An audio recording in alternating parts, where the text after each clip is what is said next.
May I You can ask? call me Margie. Okay, thank you. I feel free now. What obviously we'd like to know is the schedule we envision now to sort of get this in place, the scheme in place. Because that has bearing, obviously, because once this process starts, as you know, it moves pretty quickly, at least for us in the way we've traditionally done it. So to meet your suspense, to take our recommendation, look at it and take it to the board to decide if they're going to agree. So kind of if we could get some idea as to, I'm not asking for it now, I don't think you have it. Thank you. They will work day and night, we don't Yes, care day how and long. night. Okay, very good. That would be very helpful. Yes. And is Sean going to be now the primary point of contact for I us? think he's always been the primary point of Yeah, contact. well, And I'm we'll see. happy to work with you, Dave, in actually scheduling a meeting so we can Okay. figure out what we need to take steps as Yeah. both But organizations. first we have to figure out the steps. Internally and then. Yeah, and, Bring it forward. Christina raised her hand before and I've been Oh yeah, just real studiously quickly. ignoring you since. Christina Delfico. Christina Delfico.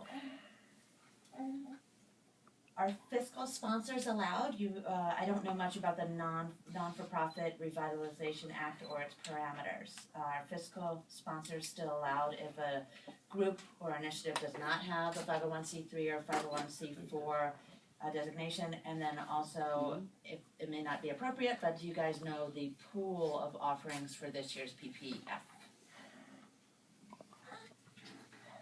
You're asking, the first question you asked is whether or not an entity has to be a 501c be eligible at all. Can That's they the have first a question. fiscal sponsor that is, if they are not? Yeah. I understand. What it's looked Umbrella. at, yeah, what it's looked at is that the application is given by the umbrella organization. Okay. Signed by the umbrella organization, so that he or she then, from the organization, has control of Okay. the subsidiary, for lack of a better word. Mm-hmm. And they are following all the rules and regulations and Fiscal they're reporting reporting. it Yeah, and right, whatever, right. you know, that's going to be an affidavit Yeah. that is signed by the organization.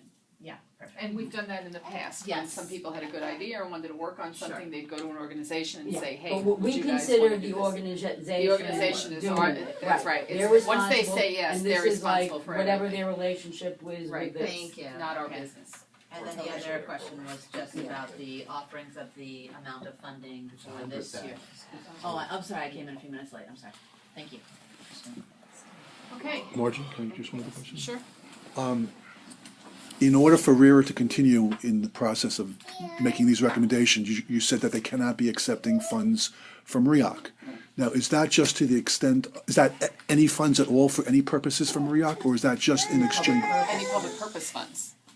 Okay, so they can still receive funds from Well, we RIOC do other a lot than of- public purpose We do, funds? with many organizations, we do joint programs, so I mean, no, Right, so it they're doesn't still- have anything to do with so it. they No, can that's st- got nothing to do with public purpose. Right. It's just they Exactly. have to be out of the contention for that because they're doing the So recommendation. it's just limited to public It's just purposes? limited to public purpose funds.